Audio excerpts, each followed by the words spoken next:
float over here. Oh, this one rocks too. Yeah, I know. So this is gonna be very really cool. nice. Really nice. Okay, you ready? Yeah. So Lydia, actually, I don't know your last name. I just know you as IHATX. IH Scouts ATX. Yeah. So Lydia Mills. Okay. Yeah. Yeah. And so we brought this one here. We'll get into this one a little bit, but first I want to talk about, is it Earl? Earl Grey. Earl Grey. Yeah. Is it because of the tea? Kind of. It was. I didn't set out to name my trucks. This one came to me like when I was falling asleep one night, but it was kind of like, because you can change the lookup of Scouts so much with the top on, top off. Sure. Earl Grey was like when the hard top was on and it, looked classy, and then just plain Earl, country way of saying oil. So it was kind of like a whole thing. Way overthought, but No. Earl Grey. So, okay, so Earl, so what was when did you first start looking for one, and like how did that whole thing happen, and how did you find it? So I fell in love with the Scout 2 body style. It wasn't Fool's Russian like a lot of people did. That was me. It's Desperado. Okay. Also Selma Hayek, but Desperado was Selma Hayek and Antonio Banderas, and it was literally just the brick-shaped tub. No roll cage, no top, no nothing, and they're tearing around shooting machine guns. Desperado? Desperado. I didn't know. I love that movie. Yeah, and she's driving a matte black, like yours, matte black Scout.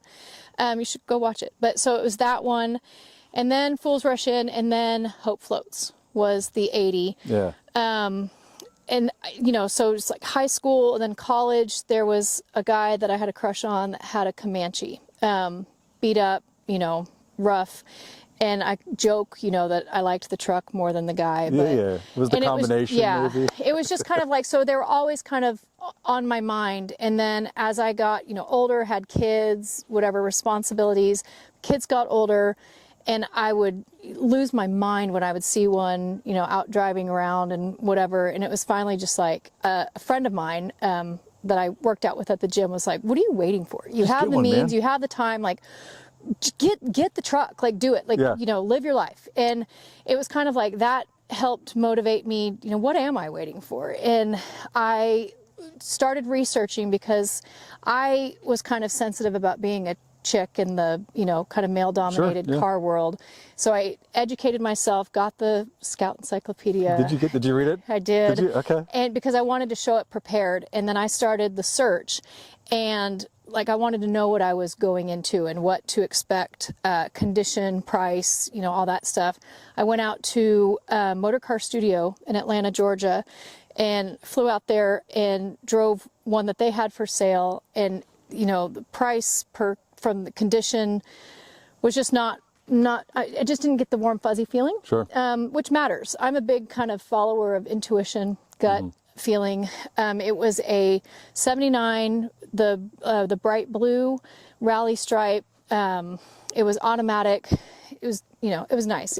But it was just not. It was expensive? It was expensive. Okay. They were asking way too, and this was 8 years ago. So 2017, end of 2016, early 2017. Kind of before like the real, yeah. And they were calling it the poor man's Bronco. So Broncos were going for 6 figures, just bananas, and Scouts had not popped yet. They had not really, done what we all saw them do. And that one just didn't do it for me. And then the gray one I saw, and it was that same gray, the same deluxe stripe kit on Craigslist and out of LA. And the guy, was selling it, and I flew out there, met him, we drove around, and I had never driven stick before.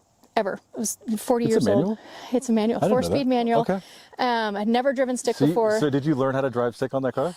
Well, I had a quickie crash course on, a 90s Ford F-150, which was it was not a very intuitive it was not an intuitive manual. It was so much easier to drive on the Scout.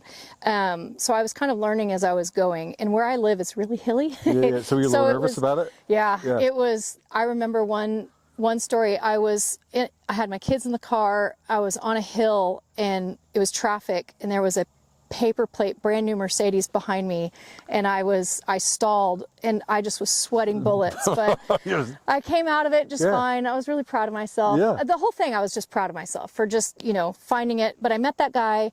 It was Sean King, who I kind of shamed into starting an Instagram handle so that I could brag about, the truck and give him credit. He's now the Scout King out in LA. Oh, yeah. okay, all right. And before it was just, he would do a Scout a year, like in the parking lot of his apartment complex. So is it more of like a hobby for him than a, okay. Yeah, and he would do, like, he was in the industry, the film industry, and he would just do a Scout. He was very knowledgeable. He was incredibly complimentary of my knowledge. Like he, Because you read the book. yeah, he said part of what made him feel so good about selling me the truck was that I knew my shit, basically. Yeah.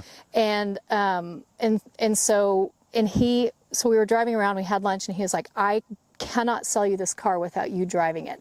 And so on the streets of LA, and he made me, and I stalled, I embarrassed myself. It just made the whole experience that much cooler. Yeah. Shook hands.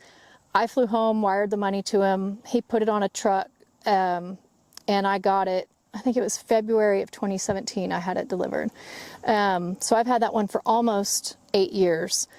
And that was, I was so excited about it, but no one in my community or even my immediate family, no one cared. No one cared. No one knew what it was. No one cared. Yeah. And I was like, I was so excited. I wanted to share it with everybody. You wanted other people to be happy and want to see it and be excited when you got it? Yeah, I wanted to share it with everybody in my enthusiasm. So I started the Instagram account, and I started basically stalking people around town. I had calling cards made, and I would leave them on Scouts that I would see around town, and with my handle on them, and say we should be friends. And I basically clawed together this kind of community, and it's been the coolest thing ever. I love it. The people that I've met, the friends that I've made, genuine, lifelong, all different walks of life, all different backgrounds, just everything.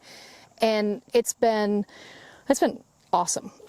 So speaking of the community that you've met, nobody will probably know where we're sitting, but we're at the Harvesters in the Holler. And so you actually drove Earl here. And how many miles is that? So it's just shy of 2,000 miles. Is it 2,000 miles? 2,000 miles round trip. And so the first year that I came, and it was trucks and trails then, but the first year I came, drove myself.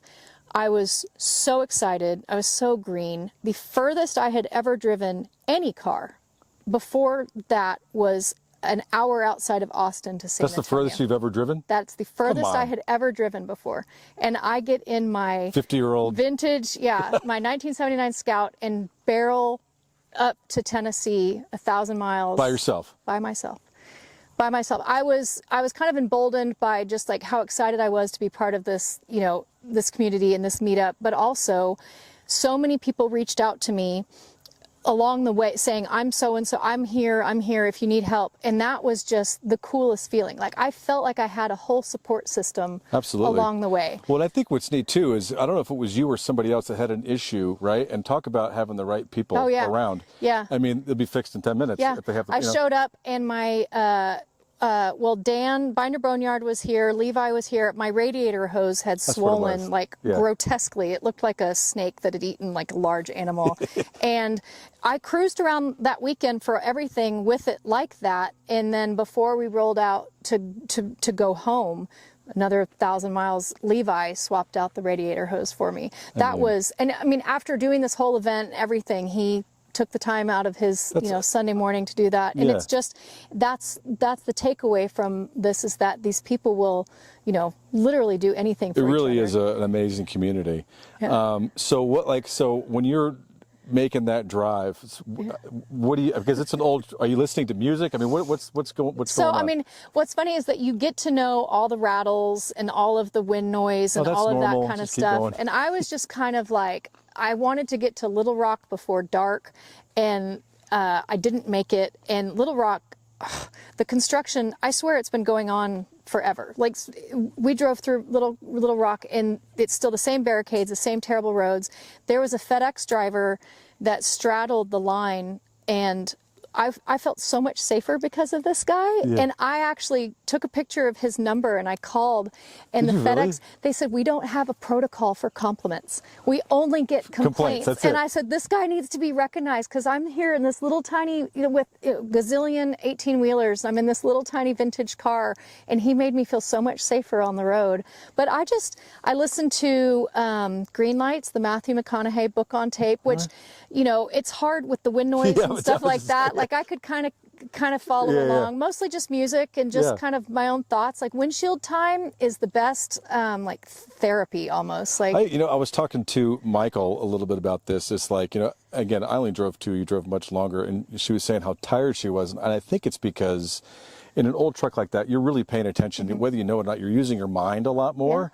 Yeah. You're not like one wheeling it and just flipping through the radio. I mean, you're really paying attention. You have to. Yeah. And in a manual, you're like, you're that's the thing about these cars is that you're actually driving. Like I have a brand new, Tahoe, and it's like being in a spaceship. It's, basically doing its own thing, and you're kind of steering it. But and last year when I left, I had an Allen wrench, and as I was driving, I was tightening my hardtop down. Yeah, like because it kept getting loose. Yeah, the bolts will rattle out on the roads and stuff like that, and it's part of the whole experience, and I love it. Like I love how I'm, accomplishing something while I'm just sitting there driving. And I think we have to point out too that you're running stock everything, right? Stock engine, stock everything. Yeah, 345 V8. Both of them have the 345. That one, Now the question though, some people like it, some people don't. Would you ever make the change, the one that starts with an L and one the that LS? Starts with, It's funny because one of the shops at home that I work with is always saying, Lyd, it would be so much more drivable, blah blah. And I kid you not, I daily drive that car. Do you really? Around town, that is my go-to car. I love that. And I've never known it to not be drivable. So it's had minor mechanical things like old parts fail or whatever, but the engine has never let me down. And so why change it? Yeah, it's not why broke, don't fix it, right? Yeah. And if I can haul to Tennessee and back and, not have any problems, if it came to be a situation where it developed a problem and the only option was doing that to be able to keep the car on the road, I will do anything to keep that. So that was going to be my next question. Obviously, you probably would never sell it. Is this something that you would have for absolutely forever? Not that one. Not that one? Not that one. I've been joking like this one's the redheaded stepchild that I don't know. I will never care for it as much as the gray one. And it's only because the gray one has so much sentimental value to me for introducing me to this entire world. Sure. And because of those road trips and stuff like that, memories, right? You are. It sounds so corny. One with the no, it doesn't sound. No, I totally get it. And it's brought. I've waxed poetic every time I leave this thing about how much the truck has brought to my life. My children don't get it. My immediate family don't get it. I have been almost scorned because of my relationship with the people here, the trucks, my involvement. It hasn't taken over my life. It's just a big part of it. Added so much to it, and I don't see anything wrong with that. I don't at all. I don't either. I don't know about you. I don't watch football. I don't watch golf. This is the kind of stuff I like. Yeah. So it's just what you like. And I totally get it. And when it gets to a point where you're hanging out with these people, where the trucks are irrelevant, and you're still hanging out with the people that you met through these trucks. Yeah. That is when you've found something good. You're so right. You really are. It's just, and it's you wouldn't know them without this. And, I've met people that I would never, ever have crossed paths with just because of my bubble that I live in the town I was born in. I live a mile away from where I grew up. And so I would never have met, 99% of these people. And it's been, it's just been awesome. I love it. That's awesome. Yeah. Okay. this rascal here. I know the guy's name who I guess built it, which I think is the most incredible name I've ever heard. It's Rusty Piece of Crap. Rusty Greasy Piece of Crap is his handle. His name is Steve. And he is so talented at filming these, beautiful videos, the music, and, the awesome backdrops in LA and the murals and the bridges. He's in LA. So both my trucks are from LA. Are they California trucks? California. So this one's from Sacramento. It actually has a sticker on the back you can barely see that's Black Diamond Martial Arts, which was a martial arts. Oh, really? And you kept it there? Oh, yeah. Yeah. And he... I was, liking the post and just kind of blowing him up about how awesome I thought this build was, which was crazy because I don't even really like these colors, like the maroon and whatever. It's just the way it all works, the stance, I love an offset. I love just the whole aesthetic package. I was in love with. Because I saw you pull in, and I mean, I've seen it on Instagram and stuff, but there's something about it to me. I was like, oh man, it just screams cool. And I love how rogue he went with the decals and the graphics. And on the other side, there's the Sasquatch that is like where there's a rust hole you can put your fist through. Usually you'd want to not highlight it, and he goes and puts a graphic right next to it that's kind of like, here's the hole. And it's, to me, it just worked. And I wanted not to love it so much, but it's almost like the price of admittance to the IH club there's no other club or no other culture where you have one and the immediate question is, when are you going to get another one? You always want a Traveler, or is it just because of this specific one, the way it looked? Well, what I thought I wanted was an 800. I really, and I still do, I really wanted an Aristocrat someday. I like the special models. I would love a Comanche, but I kind of don't want to go down that road because of the guy in college. That would just be weird. But I love the Aristocrat, the kind of needle in a haystack ones. But this one and I had a Suburban at the time. It's like, why would I go and nothing about it made sense. I went out there in March of 22, took my kid with me. He handed me the keys, and I got to cruise around LA, the PCH highway for the weekend in this truck, and completely fell in love. You're like, I'll take it. Yeah. Well, basically, but we just, the price and the condition, and I just didn't have that gut feeling at the time about it. And I was trying to be savvy, and I was going through a lot of stuff in my personal life, and it just didn't feel right. I wanted the truck. And I joke now that I tried my hardest not to buy it for over a year.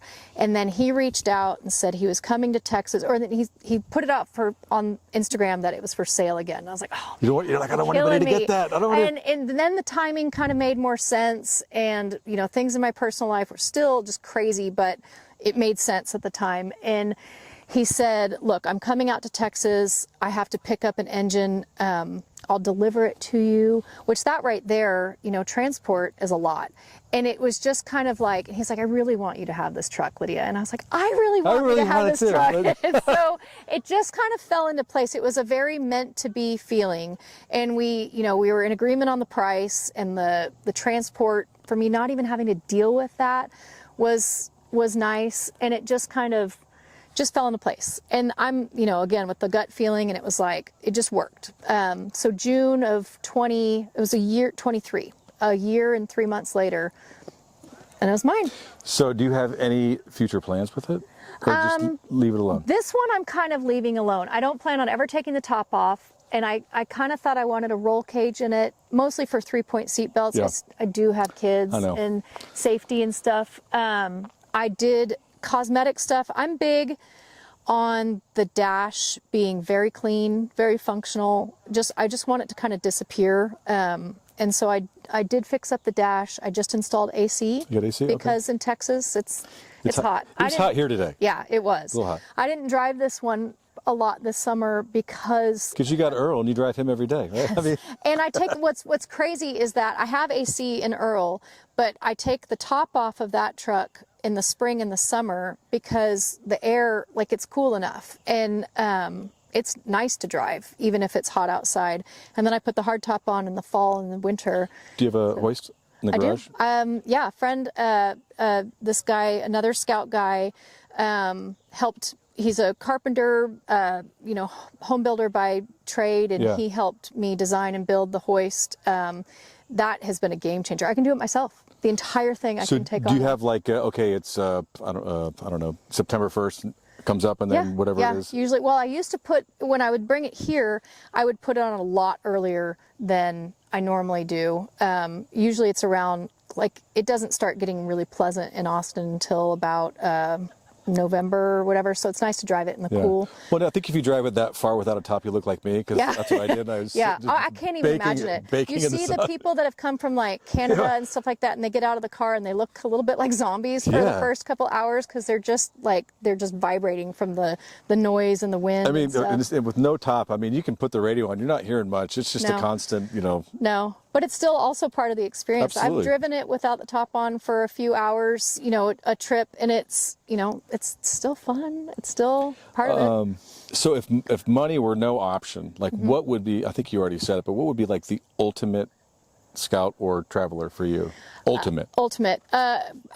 An aristocrat, probably. I would get an 800 just to kind of, I like having the full set. Yeah, the full set. The 800, the Scout 2, the Traveler. I like the trucks. I have respect for, part of what makes this all so much fun is that they're all so unique, and everybody makes them their own. The colors are wild, and there are the purists that kind of turn their nose up at the modifications and the stuff like that. But at a meetup like this, when it's literally like, taste the rainbow, it's everything. Every color, every sticker kit, this is not stock. This is like a one-off thing that and it works. It works. Yeah, and that's what I love that. But I like the idea of an aristocrat, and I know there's one in town where I live, and the guys just got it in storage, and it is mint. Do you have space to have like 1, 2, 3? No, no, I wish. These two. So I have a brand new car that lives out on the driveway because these are in the garage, but they're not watertight.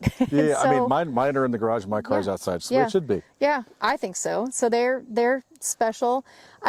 So like a barn dominium where I could have room, and that's the real dream. Is the place to store it, and then you can just get anything you want. Well, I think the colors kind of look like a sunset that we're getting right now. I mean, I think it's so warm and cool. I love it. I love it. More interesting stories that you have with either one of these. Do you have like a moment, like I think you know what happened to me that one time, like it was a little dicey. Do you have any moments where I have had some doozy wrecks in my Scout 2 Earl. I went off the road into a ditch. A cedar tree went through the windshield. I had my dog with me. Wait, you went off a ditch? Mm-hmm. Yeah, bashed up the hard top. The windshield frame was all mangled. That truck I've had some crazy wrecks. Like someone today asked me if I've had it repainted, and I said, well, not all at once, but panel by panel, basically that entire truck has been repainted. So I've had some scary wrecks, and that's the thing, is that like the perseverance that most everyone that I've seen in this community, piece it back together and get back on the road. Yeah. I mean, that one was crazy. It was definitely the scariest. And I thought, it was a carb problem. It was something, and I had run out of gas. Did you really? I lost all engine, brake, steering. I lost everything. And what was crazy about that, and just kind of like how caring everybody is in this world, is the guy I bought it from out in LA sent me a vacuum pump for the brakes to give me some, assistance if that ever happened again. Does your gas gauge work? It did. So what happened?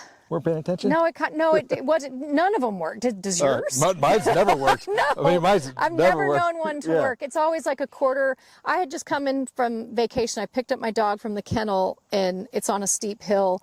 If I hadn't have gone in the ditch and I lost all that, I would have been in a major intersection. So it's kind of good that it happened where it did. But I mean, like, not fixing it was not an option. Not getting back on the road was not an option. And it never has. And all of my little incidents that I've had, dumb mistakes on my part or not, it was just, get back on the road. Well, I mean, I think it was last year when I was trying to be a big shot. It was JJ was towing something. I think you were there and somebody else, and I was like trying to drive by, and then it died. I was like, oh, I ran out of gas. So I do it all the time. It happens. I just drive with a gas tank and whatever. It happens. This one I haven't. I mean, at home my bubble is extremely small. I was surprised to find out how many miles. For as much as I have driven the Gray Scout, like when I traded my Suburban in, it was, 4 years old, and it hardly had any miles on it because of how much I drive the Scouts. But my bubble's so small that, I'm not driving just a ton on a daily basis. But I haven't had anything too crazy happen. But this one is like my beater. We just rolled the fenders on the trail, and I didn't even care. In my gray one, I would have cried. This one's just kind of like, all right. I went down the trail and I hit something, and I bent a little something, but it's like, again, that's why I have it, is to do shit like that. Is to, if it bends, I don't want to break it. But if something gets, a little bent or dirty or whatever, that's just the way it is. It's character. It's fun. And, you can beat it back into place or not. Just roll with it like that. It's fun. Okay. Well, I think that we're going to run out of light here. So, All right. Well, thank you. Thank you so much. That was awesome. Good.